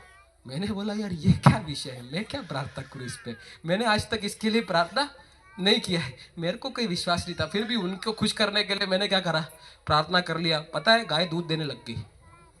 हेलो, मेरे में विश्वास था इसलिए है नहीं, वो जो आया था वो ये विश्वास के साथ, आशा के साथ और निश्चय के साथ आई थी कि ये परमेश्वर का दास प्रार्थना करेगा और मेरी गाय दूध देने लग जाएगी। भले ही देने वाले को कोई कोई फर्क नहीं पड़ा, भले ही देने वाले के अंदर ऐसी कोई प्रकाशन था ही नहीं, लेकिन उस दिन मेरी आंखें खोल गई। भाई साहब, पर विश्वास बंदे, प्रार्थना करने वाले में विश्वास नहीं होना तो भी प्रार्थना लेने वाले में अगर विश्वास हो, लेके जाओगे तुम। हेलो हेलो, मैं जो बोल रहा हूँ समझ में आ रहा है? कई लोग बोलते हैं आपको मेरे सर पे होकर हाथ रखना पड़ेगा, हाथ रखना पड़ेगा, हाथ रखना पड़ेगा। मैं आपको एक और उदाहरण देता हूँ। एक कुरनेलियुस की कहानी जानते हो आप? यहाँ पर तो याहिर की बेटी है। याहिर की बेटी बीमार थी, मर गई थी। यीशु मसीह को जाके हाथ रखना पड़ा और वो चंगी हो गई। हमारा एक दूसरा भाई है जिसका नाम है क्या? मिस्टर कुरनेलियुस कटारा। ठीक है, क्या नाम है उसका? कुरनेलियुस। अब ये अन्य जाति है, ये यहूदी नहीं है, इसको यहूदी धर्म की शिक्षा नहीं दी गई है। मतलब आज की भाषा में बोल जाए तो ये चर्च आने वाला विश्वासी कुछ नहीं है साहब, अन्य जाति है। उसने कहीं से सुना यीशु मसीह के बारे में कि ऐसा ऐसा करता है। उसके घर में एक दिन एक दास बुखार हो गया, उसको दास बुखार होकर मरने की हालत में पड़ा। ये गया जोर से भाग के यीशु मसीह के पास, यीशु मसीह मेरा दास बीमार है, आप क्या करो, को चंगा कर सकते हो। अब यीशु मसीह को लगा सारे बीमारियों को हाथ रख के चंगा करते, इसके भी बीमारी को हाथ रख के चंगा करना पड़ेगा। यीशु मसीह खड़े हुए बोले चलो बेटा तेरे घर पे चलते। उसने बोला कहाँ, घर क्यों आना है आपको? मैं आप मेरे घर पे आओ, मैं इस लायक नहीं हूँ, आप बस यहाँ से एक वचन बोल दो साहब, मेरा दास उधर क्या हो जाएगा। यीशु मसीह इतना खुश हो गया, इसने बोला तेरे विश्वास के अनुसार तेरे साथ हो। यीशु मसीह के मुंह से देखो, तुम ताली नहीं बजाओगे, बलून तो बजेगा, पत्थर तो चिल्ला उठेंगे साहब, क्योंकि ये महिमा करे बिना रह नहीं सकते। इसने वो बोला वचन, यीशु मसीह ने रिलीज किया, उसी क्षण उसका दास उस घर पे, जैसा जिसका विश्वास वैसा उसके साथ। मैं कैसे समझाऊं ये यीशु मसीह। कई बार ऐसा बोला जाता है कि प्यासे को कुआं के पास आना पड़ता है, पर मैं बोलता हूं अगर तुम्हारे अंदर प्यास है ना, कुआं तुम्हारे पास चल के आएगा। हेलो हेलो हेलो, मैं आपको एक और कहानी बताता हूँ। एक परमेश्वर के अभिषिक्त दास थे, बाइबल के अंदर से नहीं, बाहर की कहानी बता रहा हूँ, जो बहुत क्रूसेड करते थे। क्या करते थे? क्रूसेड मतलब हजारों लाखों की तादाद में लोगों को चंगा करने की सेवकाई करते थे। कौन? ये परमेश्वर के बड़े अभिषिक्त दास है। मेरे को उनका नाम अभी इस समय याद नहीं आ रहा है, पर शायद रेनहार्ड बोंके थे या फिर कोई और परमेश्वर के दास थे, मुझे स्पष्ट रीति से याद नहीं आ रहा है। इनके क्रूसेड में मुर्दे जिलाए जा रहे हैं, लंगड़े चलने लग रहे हैं, बहरों की आंखें आ रही, सॉरी बहरों के तो आंखें है ही, बहरों के कान खुल गए हैं, अंधों की आंखें खुल गई है, ये सारे चिन्ह और चमत्कार हो गए हैं। एक दिन वो एक मीटिंग से दूसरे मीटिंग की तरफ जा रहे थे। क्या कर रहे थे? अपने ड्राइवर के साथ वो एक कार में बैठ के एक मीटिंग के स्थान से दूसरी मीटिंग के स्थान में जा रहे थे, और पता नहीं अचानक से कैसे हर बार उस रास्ते से जाते थे, कभी रास्ता भटके नहीं, लेकिन इस बार रास्ता भटक गए। वो भटकते भटकते पता नहीं किसी जंगल के किसी कोनाए में पहुंच गए, और पहुंचने के बाद उनको रास्ता समझ में नहीं आ रहा। उस जमाने में मोबाइल फोन नहीं होते थे कि जीपीएस से देख ले, उनको समझ में नहीं आ रहा है, लाइट भी नहीं है, कहीं भी नहीं है, उनको समझ में नहीं आ रहा यार ये कैसे हो गया। और फिर वो रास्ता भटक गए, अभी ढूंढते जा रहे, कहीं कोई मिल भी नहीं रहा है। ऐसा एक गांव जहां पर कोई गया भी नहीं होगा शायद, और दूर एक छोटी सी झोपड़ी के अंदर एक रोशनी दिखाई दिया, को जलती हुई रोशनी दिखाई दिया। पासबान उधर जाके गाड़ी रोके, ड्राइवर को बोले तू इधर रुक जा, मैं वहां पर पूछ के आता हूँ उनके पास फोन है क्या, मैं यहाँ से एक बार और उनसे पूछता हूँ ये जगह कौन सी है, एक बार मैं फोन करके देखूँ मेरे को कोई यहाँ पर रास्ता बताने आ जाएगा। ऐसे करके उस दरवाजे में गए, जाके ठक आया, ठक आने के बाद खोला तो एक बूढ़ी अम्मा थी। कौन थी? बूढ़ी अम्मा। बूढ़ी अम्मा उस व्यक्ति को देखते ही धन्यवाद देने लग गई। हालेलुया, परमेश्वर धन्यवाद, परमेश्वर धन्यवाद। पास्टर साहब को समझ में नहीं आया ऐसा क्यों कर रहा है। बोला मैडम आप मुझे जानते हो क्या, क्यों ऐसा क्यों कर रहे हो?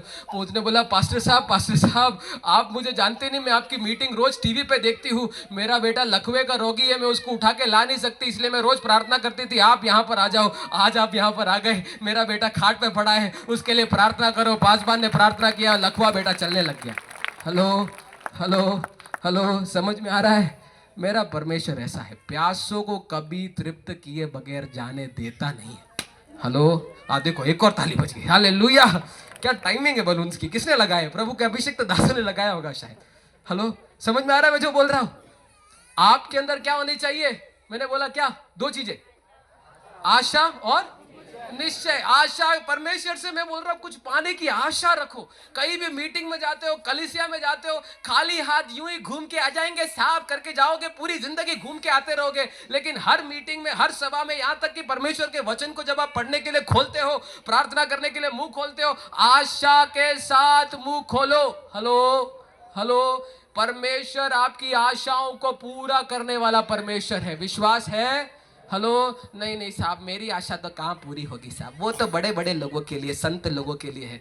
तू ये बोल रहा है ना, इसीलिए यही सबूत है कि तेरे अंदर निश्चय नहीं है। दो चीजें परमेश्वर आपसे मांग रहा है, सिर्फ दो ही चीजें। क्या? आशा रखो। मैं एक चीज समझाने के लिए बार बार घूमे जा रहा हूं, पर उम्मीद है आपको वो प्रकाशन समझ में आ रहा है। परमेश्वर आपसे चाहता है मेरे भाई, तू क्या कर, अभिषेक चाहिए, आशा रख, निश्चय रख। तुझे बुद्धि चाहिए, आशा रख, निश्चय रख। तुझे एग्जाम में अच्छे मार्क्स चाहिए, आशा रख, निश्चय रख। तुझे तेरे परिवार में शांति चाहिए, आशा रख, निश्चय रख। तेरे परिवार में कोई विश्वास में नहीं है, तू चाहता है वो भी तेरे साथ विश्वास में आ जाए, तू आशा रख, निश्चय रख। अगर तेरे घर पे कोई बीमार है, तू बीमारी से संघर्ष कर रहा है, तू आशा रख, निश्चय रख। हेलो, हेलो, मेरा परमेश्वर कहता है तेरी आशा नहीं टूटेगी। बोल सकते हैं? बोलो, मेरी आशा नहीं टूटेगी।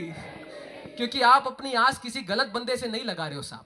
हेलो, आप अपनी आस किसी गलत बंदे से नहीं लगा रहे हो। आप यहाँ करके सरकारी नेताओं या फिर किसी के पास जाओ, या फिर किसी क्या बोलते हैं सरकारी बाबू के पास जाओ, और आप उनसे आस लगाओ कि वो आपका पेपर पास कर दे, शायद आपकी वो आस पूरी ना होगी। हमारी प्रॉब्लम ही यही है। यहाँ पर हमारा बाप बैठा है जो सब कर सकता है, इसको छोड़ के सारी दुनिया से हम आस लगाते घूमते फिरते, काका से, मामा से, चाचा से, पापा से, हर जगह आस लगाते, लेकिन जहां लगानी चाहिए वहां नहीं लगाते।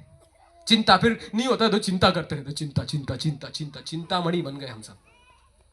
हेलो, हेलो, मेरा मेरा आवाज थोड़ा ज्यादा भारी हो गया होगा, पर मैं ये प्रकाशन आपके अंदर बिठा के जाना चाहता हूँ। विश्वास करने वाले लोगों की पीढ़ी यहाँ पर खड़ी होने पाए। वचन में लिखा है, विश्वास करेगा तो तू परमेश्वर की महिमा देखेगा। हेलो, क्यों कलीसिया से महिमा जा रही है? पिछली बार मैं यूथ कैंप में आया था, मैंने शायद प्रचार किया था इखाबोध के बारे में, याद है आपको? याद है आपको इखाबोध के? और अफसोस की बात है, मैं कई कलीसियाओं में गया, कई जगहों में गया, परमेश्वर मुझे यही संदेश दे रहा है, इखाबोध, इखाबोध, कलीसिया में से महिमा जा रही है, कलीसिया से महिमा जा रही है। जबकि परमेश्वर की महिमा कहाँ होनी चाहिए थी? कलीसिया में दिखनी चाहिए थी, उसका वादा है, लेकिन क्यों जा रही है? विश्वास करने वाले लोगों का दल खत्म होता जा रहा है। ये मैं नहीं बोल रहा, यीशु मसीह ने कहा है। लूका का सुसमाचार उसके 18वें अध्याय में निकालो, वहां पर ऐसा लिखा है, जब अंत में मैं आऊंगा तो क्या इस संसार में विश्वास पाऊंगा? 18वां अध्याय उसकी पहली आयत से पढ़िए। लूका का सुसमाचार उसका 18वां अध्याय उसकी पहली आयत से लेकर पढ़िए 8वीं आयत तक, जल्दी से। फिर उसने इसके विषय में कि नित्य प्रार्थना करना और हियाव न छोड़ना चाहिए, उनसे यह दृष्टांत कहा। किसी नगर में एक न्यायी रहता था, जो न परमेश्वर से डरता था और न किसी मनुष्य की परवाह करता था। उसी नगर में एक विधवा भी रहती थी, जो उसके पास आकर कहा करती थी, मेरा न्याय चुकाकर मुझे मुद्दई से बचा। कुछ समय तक तो वह न माना, परंतु अंत में मन में विचार कर कहा, यद्यपि मैं न परमेश्वर से डरता और न मनुष्यों की कुछ परवाह करता हूँ, तो भी यह विधवा मुझे सताती रहती है, इसलिए मैं उसका न्याय चुकाऊंगा। कहीं ऐसा न हो कि घड़ी घड़ी आकर अंत को मेरी नाक में दम करे। प्रभु ने कहा, सुने, यह अधर्मी न्यायी क्या क्या कहता है। इसलिए क्या परमेश्वर अपने चुने हुओं का न्याय न चुकाएगा, जो रात दिन उसकी दोहाई देते हैं? क्या वह उसके विषय में देर करेगा? मैं तुमसे कहता हूँ, वह तुरंत उनका न्याय चुकाएगा। तो भी मनुष्य का पुत्र जब आएगा तो क्या वह पृथ्वी पर विश्वास पाएगा? तो भी जब मनुष्य का पुत्र आएगा तो क्या इस पृथ्वी पर विश्वास? यीशु मसीह को ही शक हो रहा है। यीशु मसीह को बोलना पड़ेगा, यीशु मसीह आशा रखो, निश्चय रखो।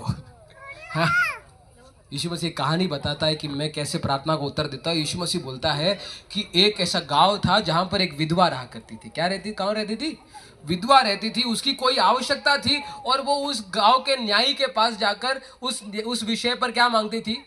थोड़ा, हो सकता है किसी व्यक्ति ने उसको लूट लिया हो, किसी व्यक्ति ने उसका कुछ चुरा लिया हो, तो वो जज के पास या फिर हमारे यहाँ पर क्या बोलते हैं, कोर्ट में जाकर न्यायी को जाके दुहाई लगाती थी, प्लीज मेरे विषय पर मुझे इस बुद्धई से बचाओ, या फिर इसने मुझे धोखा दिया उससे बचाओ। वहां पर ऐसा लिखा है कि वो न्यायी क्या था? बड़ा कपटी आदमी था, बड़ा कठोर आदमी था, भ्रष्ट आदमी था। वो न्यायी कौन था? भ्रष्ट आदमी था। लेकिन फिर भी वचन में लिखा है, क्योंकि इसने जाके बोल बोल के नाक में दम कर दिया, इसलिए अंत में जाके वो भ्रष्ट न्यायी वो आता है और बोलता है, यार ये लड़की औरत मेरे नाक में दम कर देगी, एक काम करते इसका मामला सलटा ही देते हैं। उसके विषय पर वो उत्तर दे देता है। यीशु मसीह बोलता है वो तो भ्रष्ट न्यायी है। वो कौन है? वो तो भ्रष्ट, वो तो पैसा खोर न्यायी है। मैं तो ऐसा नहीं हूं ना। हमारा स्वर्गीय पिता भ्रष्ट है। हमारा स्वर्गीय पिता क्या बोलते हैं, मजा आता है उसको तुम्हें रोते हुए देखने में। हमारा स्वर्गीय पिता क्या कपटी है, हमारा स्वर्गीय पिता क्या चोर है। वो न्याय जल्दी और क्यों ना सिखाएगा। पर हमारी प्रॉब्लम क्या है मालूम है, हम आशा रखते हैं, निश्चय रखते हैं, एक दिन जाते हैं, नहीं हुआ, वापिस आते हैं, हट होगा ही नहीं, हुआ ही नहीं। कई पासवानों की कहानी में, हमारे परमेश्वर ने वचन में अधिकार दिया है, विश्वास करने वालों के ये चिन्ह होंगे कि वो दुष्ट आत्माओं को निकालेंगे, वो बीमारों पर हाथ रखेंगे और वो चंगे हो जाएंगे। ऐसी बहुत सारी बातें रखी है। पर शुरुआत के दिनों में, मैं चलो दूसरे पासवानों की बात क्यों बोलूं, मेरी बात बताता हूँ। मैं शुरुआत के दिनों में मैं भी चाहता था कि दुष्टात्मा निकले, मैं भी चाहता था कि बीमार चंगे हो। एक बार एक दुष्टात्मा को डांटा, नहीं निकला। मैं घर पे आया, मैंने बोला हट, आज से तो कभी मैं प्रचार करेगा ही, मैं आज से तो कभी दुष्टात्मा निकालने जाएगा। एक बीमार व्यक्ति के पास गया, हाथ रखा, चंगा नहीं हुआ, वो बीमारी रह गया। और मैं घर पे आया, मैं बड़ा निराश हो गया, बोला कि हट यार, अब से कभी बीमारों पे हाथ रख के प्रार्थना नहीं करूंगा। यही प्रॉब्लम था। और परमेश्वर ने मुझे डांटा, ये बेवकूफ आदमी, ये वाले वचन से बोला कि तू क्या कर, एक बार नहीं हुआ कोई बात नहीं, कोशिश कर, तू आशा कर, तू निश्चय कर, तेरी आशा नहीं टूटेगी। ये करके जब मैं वापस गया, आपको मालूम है क्या हुआ, वापस नहीं हुआ। फिर निराश होकर घर पे आया, हट यार नहीं हो रहा है। फिर उसके बाद वापस परमेश्वर ने बोला, ए तू क्या, जा ना तू जा, यही वचन वापस दिया। फिर मैं गया, वापस पता क्या हुआ, इस बार नहीं हुआ, इस बार भी नहीं हुआ। ऐसे पता नहीं कितनी बार नहीं हुआ, लेकिन फिर भी भाई साहब मैंने करना नहीं छोड़ा हो। आज निकलते हैं, आज दुष्टात्माएं निकलती है, आज बीमार चंगे होते हैं। क्यों क्यों क्यों क्यों क्यों क्यों क्यों?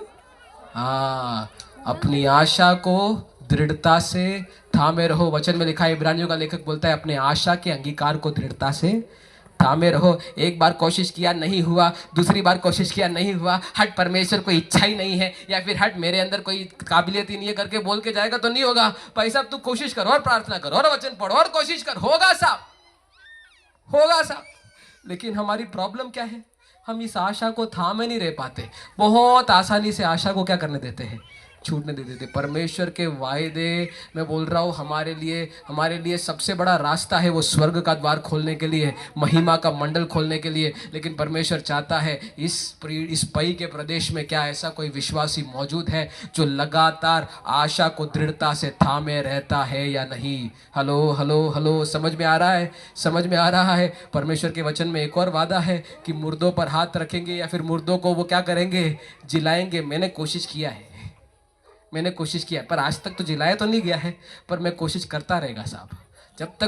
जब मुर्दे मेरे सामने आते हैं, मैं एक प्रार्थना तो करके ही जाता है कि भाई साहब मैं तो भाई कोशिश करूंगा। क्योंकि परमेश्वर किसको ढूंढ रहा है? आशा रखने वाले, निश्चय रखने वाले। एक समय आएगा जब मुर्दे भी जिलाए जाएंगे। हेलो, समझ, मुझे कोई शर्म नहीं है बोलने के लिए कि आज नहीं हुआ कोई बात नहीं। मैं ऐसा नहीं कि सेवकाई छोड़ दूंगा, आशा छोड़ दूंगा, मैं अगली बार फिर कोशिश करूंगा।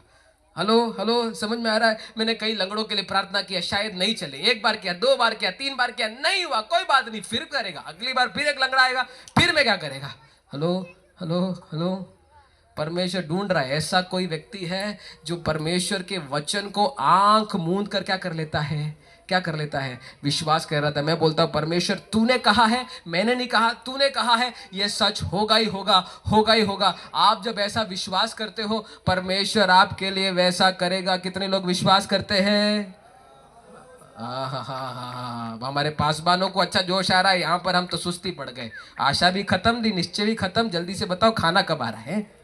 हेलो, मेरे साथ है। एक क्षण अपने स्थानों पे हम खड़े हो जाएं, अपने आप को परमेश्वर की उपस्थिति में हम समर्पित करें। हम हमारे संदेश को जल्दी से खत्म करेंगे, जल्दी से।